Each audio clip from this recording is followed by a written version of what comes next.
from 50% of our nation's assets. Mm. That's what the state-owned enterprises are. That's their performance. Yes, good morning, Sabute. Sabute thought Someone says absent-minded. Sabute thought you chip in there with the greeting. Always nice to be greeted, Sabute. Thank you for that. Good morning.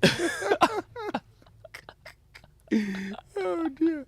We should have a massive on-air sign, just like right here for Sabute. I bet he saw that when he was entering. No, he's been ignoring that one his whole life. Maybe. Anyway. So that's it. After we've handed half of our resources to them, they contribute 5% to GDP.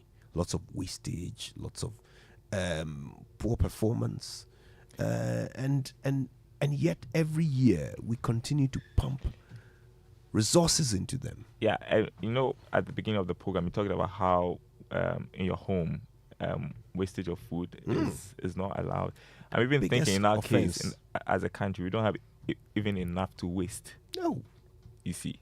And so if we are wasting so much because somebody would not do their work properly, it's a problem. We have to be clear. In a poor country, waste is death. Waste is death.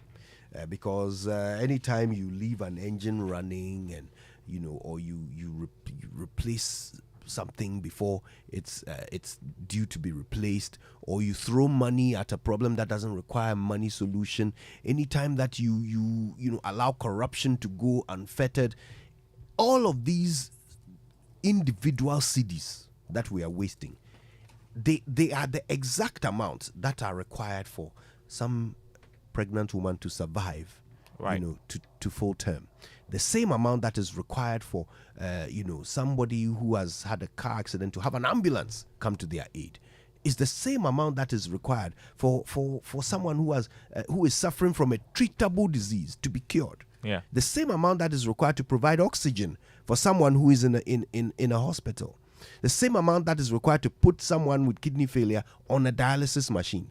So literally, when a poor country wastes money, every cedi you waste is directly related to the death of some unfortunate citizen. And this yearly ritual, I don't know if it's the right word to use, of coming to warn SOEs, it's not working. It just sounds like talk. And listen to this. This is the person whose job it is to manage the SOEs in this country. And would admonish underperforming entities, especially the bottom 5, to sit down. The time has come for you to own up to this responsibility and take the front stage in our nation's development. I thought I heard that last year and the year before. Sit up. So clearly there's some problem with their posture, which is costing us a lot of money, because the president requires them only to sit up in order for them to succeed, and it's not working. So please, my dear SOE managers and CEOs, stop slouching. Why? You are killing people. All right, the 6 a.m. news was brought to us by Total Energies. Total, we go the extra mile for you. Absa Bank Ghana Limited, helping you find a way to get things done. And Millennium Insurance, your trustworthy partner. And we give gratitude for the Joy Business Report to Glyco Life Travel Insurance. Glyco, we cushion you for life.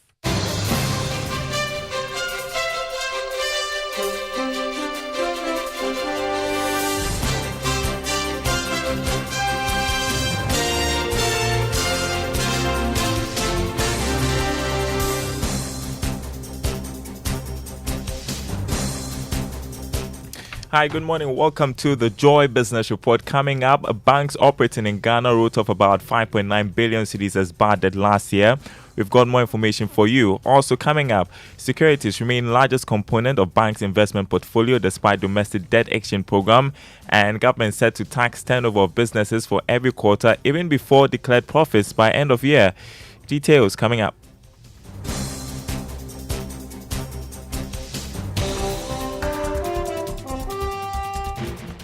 My name is Daryl. Kwawu. Thanks for being with us. We also have exciting news about the first edition of the Joy Business Thought Leadership Series for this year, 2023. It comes up today at 1 p.m. We have more on what to expect later in the bulletin. First, though, banks operating in Ghana wrote off about 5.9 billion cedis as bad debt last year.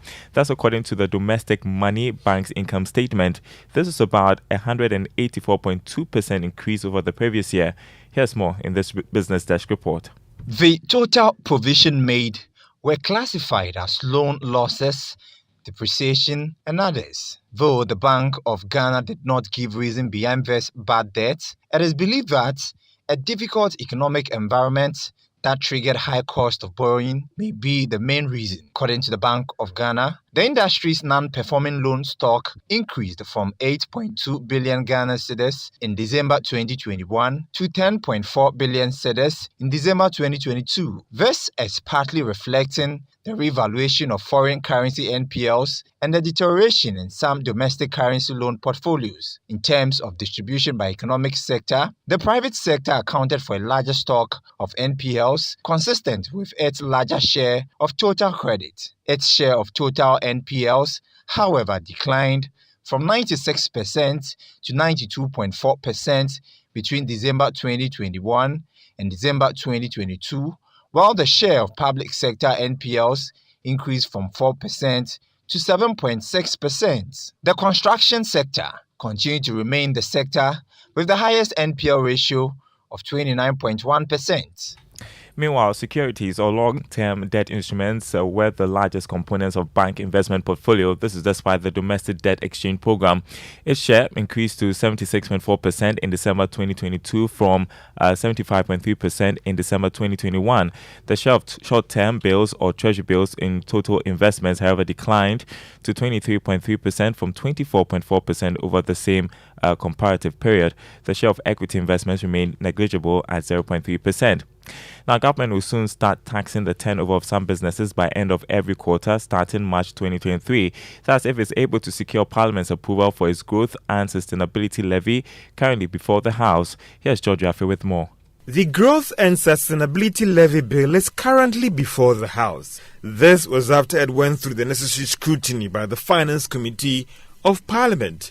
Based on the memorandum seen by Joy Business, the bill is introducing a special levy called Growth and Sustainability, which government claims it plans to raise revenue for the growth and fiscal sustainability of the economy. The levy seeks to place 5% tax on the turnover of some institutions like banks, insurance firms, and some manufacturing companies. And it will be paid every quarter before they declare their profits at the end of the year. For mining companies, government is looking at placing 1% on their quarterly turnover, whilst other categories that the bill doesn't clearly identify in the list of 16 firms, they are looking at placing 2.5% on their turnover. Government claims the tax has been necessitated by the shocks to the economy as a result of the COVID-19. The Finance Ministry is targeting to raise about 2.2 billion Ghana cedis every year to support government's operations. Sources say this is one of the prior actions needed to get the IMF board approval for Ghana's economic program. However, this hasn't gone down well with some businesses that are worried that it will compound their current sorry state and lead to the collapse of more enterprises in the country. George Jaffe's report there. Government should be directly involved in Ghana's lithium production project. That's the thinking of former Chief Executive of the Minerals Commission, Dr. Tony Obing. He has said that the concessions can be given out to the private sector, but there is the need for government to explore various ways of investing into the project. Speaking to Joy Business, he called for stringent measures to ensure higher returns. Government should consider probably not going into it itself as a company, but finding money to invest in it so that, in addition to government 10% green carry interest, it will have some more interest where government would have invested and would also expect return. Because, you have to put your skin in the pie. Otherwise, they will give you your 10% all the time and your royalties may not be adequate. I would advise that the government finds a way of investing directly into the lithium project, having some real investment beyond the 10% free carry interest. Dr. Tony Obin there, former Chief Executive Officer of the Minerals Commission.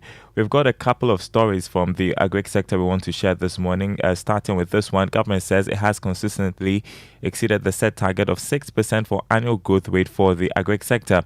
According to the Ministry of Food and Agriculture, programs such as Planting for Food and Jobs, One District, One Factory, One District, One Warehouse have led to the annual growth of 6.3% for the past 5 years as compared to 2.7% in 2016.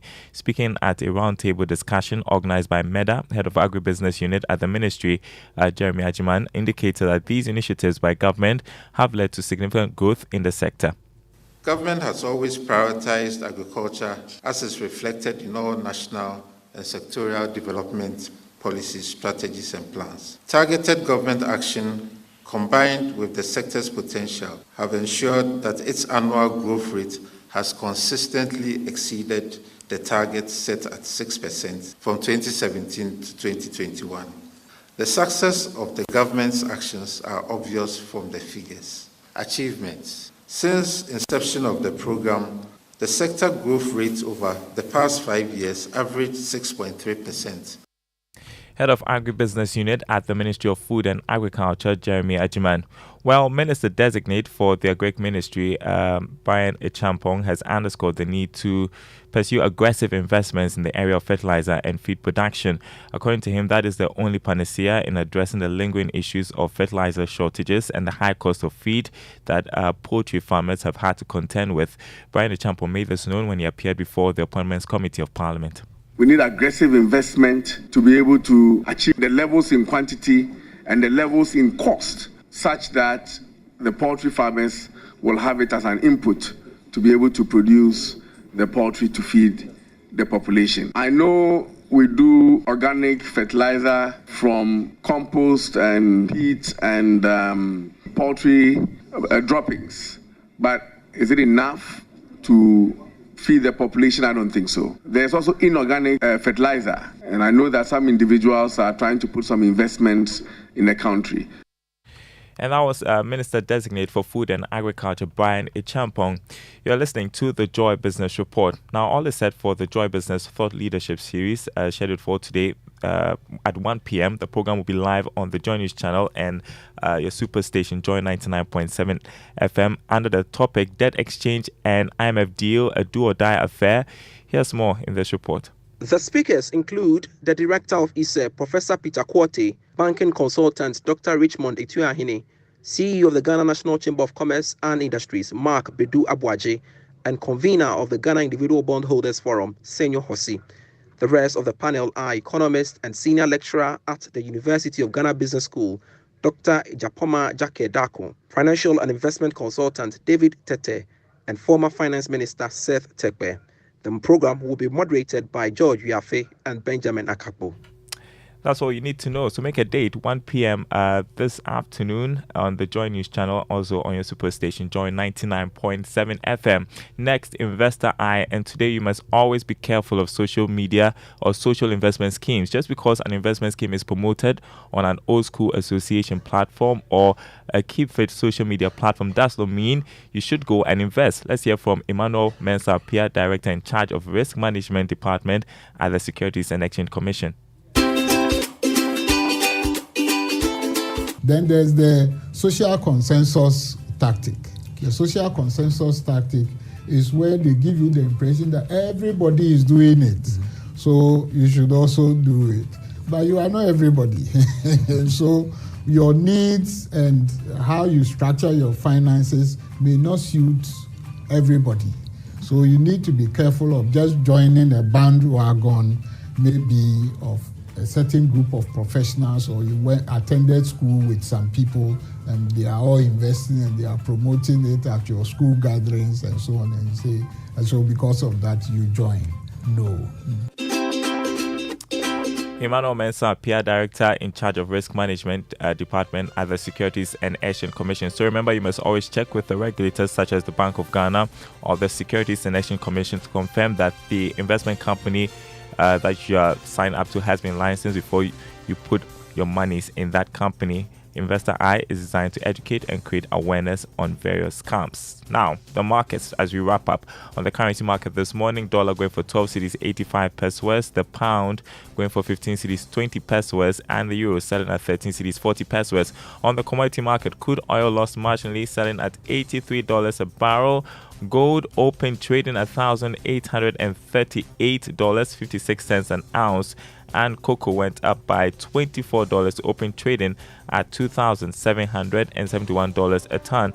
More news on our website, myjoyonline.com/business. My name is Daryl. Kwawu. Thanks for listening. And the Super Morning Show continues with Kojo